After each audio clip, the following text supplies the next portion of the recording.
AI or large language models don't have challenges. We do recognize the challenges of large language models. For example, these large language models, when you ask them a question, they hallucinate.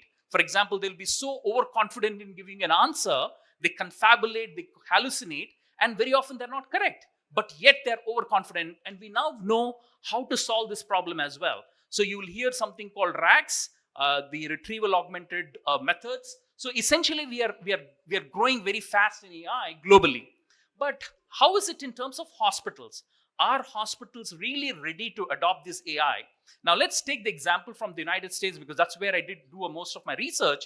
What is very interesting is even extremely big hospitals in the US, if you look into Stanford, Stanford is staggering at about 16. So Stanford is by far the bed of all the AI research, but the Stanford hospital by itself is still not ready to adopt. So if the US hospitals are like that, one can assume where the Indian hospitals would be, right?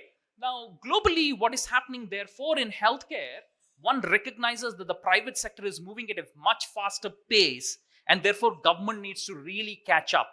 And often the government is really not aware of some of the key changes that are happening. So what we're now trying to think about is globally we see that the United States, through an executive order, has essentially passed a regulation of AI, and the EU is the first continent, the first region in the world which has passed a law on regulating AI, primarily because AI is going to be right on your face right now.